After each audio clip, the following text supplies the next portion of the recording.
Bruce Miller went to a cafe to have dinner and relax in a pleasant atmosphere after a hard day. The man worked as a cardiologist at the local clinic. He'd been living alone for 5 years. That's why Bruce didn't like cooking at home, especially since he couldn't really cook anything but bacon and eggs, and he was already sick of them. To the surprise of the young cardiologist, the cafe was unusually busy that evening. There were 2 young women sitting at a table across from Bruce. Judging by their clothes and snippets of their conversation, they were med students. The women's conversation was animated as they were laughing contagiously whenever one of them made a joke. Bruce smiled at the woman and started eating his dinner. Once upon a time, his life was fun and careless too. Everything seemed so clear and predictable at the time that it even made Bruce sad sometimes.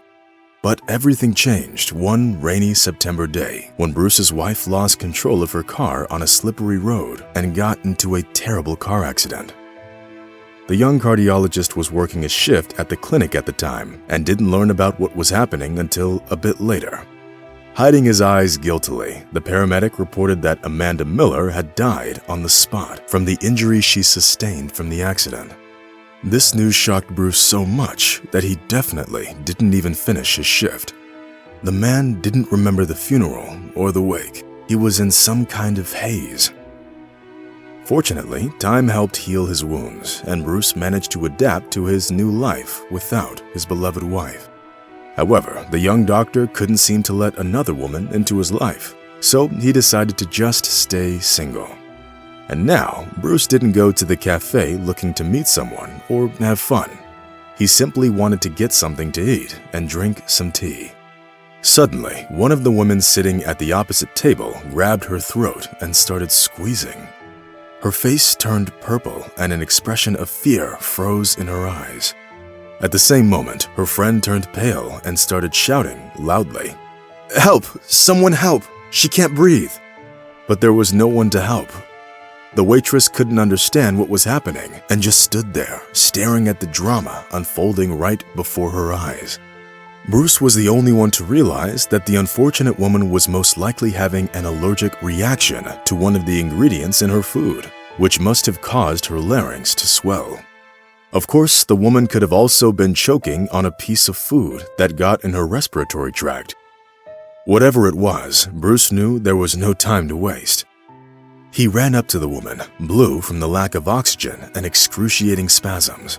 He carefully laid her on her back and took a knife from the table. Bruce's hands were shaking from anxiety and fear as he made a tiny incision in the woman's throat. A characteristic wheezing sound was heard immediately, which meant that air had escaped from the lungs. Bruce's hands were still shaking when he took a ballpoint pen out of his pocket. He quickly removed the cap and the ink cartridge from inside. Then, the doctor inserted the barrel into the incision and immediately heard a whistling sound. Much to Bruce's relief, the woman was finally able to breathe. Wiping the sweat off his forehead, the doctor sat warily on a chair and tried to stop the trembling in his hands. Bruce wasn't a surgeon, and his specialty didn't require him to perform surgeries on patients. All the while, the young doctor was saving the suffocating woman. Her friend was standing by and crying. And even now, when there was no longer an imminent threat to the woman's life, her friend couldn't pull herself together and call an ambulance. Fortunately, one of the waitresses was more composed and did it for her, which made Bruce's life much easier. The paramedic that arrived at the scene couldn't help but note the professionalism of the young doctor, who didn't hesitate and saved the woman's life. But getting praised by the colleague didn't help Bruce. After all, the procedure he had to perform wasn't exactly pleasant. Since the evening was hopelessly ruined, Bruce asked the waitress for the check. Imagine the doctor's surprise when, instead of the waitress, the cafe's owner came out to him. "You don't have to pay, sir. We are honored to have served you dinner. If it weren't for you, our restaurant would have faced huge problems. The health of our customers is more important to us than anything else," the businessman said, pressing his hand to his chest. Bruce tried to put some semblance of a smile on his face in gratitude. even though he didn't feel like a hero, and all he wanted to do was forget about everything that happened as soon as possible. Having returned home, the man took a shower and went to bed. A week flew by. During this time, Bruce's colleagues repeatedly approached him and praised him for his skill and quick thinking. "But I didn't do anything special. I just did what I had to do." The cardiologist objected. He sincerely didn't understand why he was getting so much attention for what he did. If the young doctor could only have known what consequences his actions would have. It all started with the fact that about 2 weeks after the incident in the cafe, someone knocked on Bruce's door. Confused about who it could be, the cardiologist opened the door and saw a postman, who immediately handed him a tightly sealed envelope with the characteristic seal of a government agency. Having thanked the postman, Bruce closed the door and carefully opened the envelope. Inside, there was a sheet of paper with a lot of text on it. Having glanced over it, Bruce was shocked. "Subpoena? For what? This must be some kind of mistake," the doctor exclaimed and went over the text again. But there was no mistake. His name was listed in the recipients column. The court session was scheduled for the next day, which made the unfortunate cardiologist feel very nervous. When the young doctor went to court the next morning, it turned out that he was being accused of causing intentional harm to the health of a student named Catherine Stone. At first, Bruce didn't even understand what exactly it was he was being accused of. And only when the judge mentioned something about a cafe did the man understand what it all was about. As it turned out, the parents of the young woman he saved, Frances and Olivia Stone, filed a lawsuit against Bruce.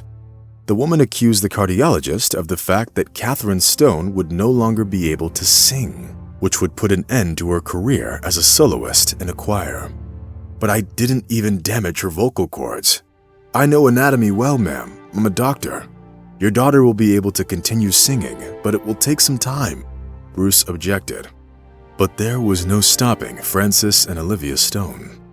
The quarrelsome couple started verbally attacking Bruce so much that the doctor was forced to reprimand the couple.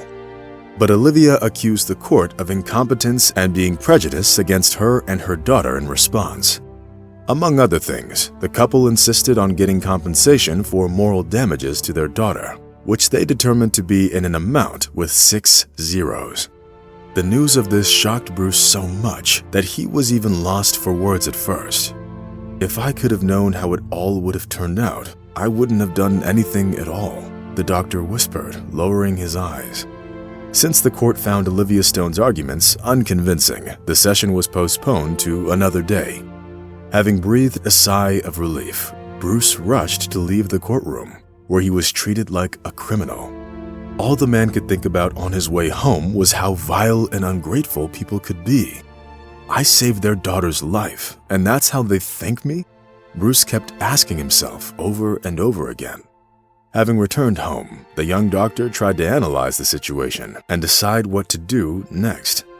However, as soon as Bruce got immersed in his agonizing thoughts, he heard someone knock on his door again. What now? What else could it be? Police with a warrant for my arrest? A crazy thought flashed through Bruce's head. He was surprised to see a pretty middle-aged woman standing at the door. Her eyes were full of tears and desperation. "Excuse me, sir. My name is Charlotte. I'm Catherine Stone's mother. I really need to talk to you," the woman muttered, looking Bruce in the eyes. It was only after a cup of hot tea that Bruce's guest finally managed to calm down and get to the purpose of her visit. "The thing is, after the divorce, my ex-husband Francis married another woman. She isn't Catherine's mother, and she never loved her. She only cares about the money that she intends to receive as compensation." Only now did Bruce realize that Olivia Stone only wanted to get rich at his expense and used false accusations to do it. Unfortunately, she didn't care about the fate of her adopted daughter, Catherine, in the least. Francis is a gambler, and Olivia is crazy about shopping in beauty salons. My ex-husband lost a lot of money recently and got into debt. They don't have that kind of money, so they're using Catherine and what happened to her. I'd go to the police myself, but I'm afraid that Francis would get back at me for it. Charlotte added. So that's what's going on. Those bastards only want my money. Well, they won't get a cent out of me. Bruce clenched his fists. The next day, the doctor went to the nearest police station and told them everything he knew about Francis and Olivia Stone. Now that the situation took a completely different turn, it became clear to everyone that Bruce was actually a victim of a rather unfortunate set of circumstances. About a month later, Catherine's voice returned and she was able to go back to singing. Thus, the Stone couple's scam failed, and now they had to publicly apologize to Bruce, who was finally able to clear his name. And that wasn't the end of the story for the scammers who decided to get rich at the expense of their daughter. Having mustered up her courage, Francis's ex-wife also testified in court, after which she started a relationship with Bruce Miller as the two of them developed feelings for each other. Meanwhile, Catherine approved of her mother's choice and continued to sing, achieving great success in this field. Moreover, the young woman never forgot that it was thanks to Bruce Miller that her life didn't end at the most interesting moment.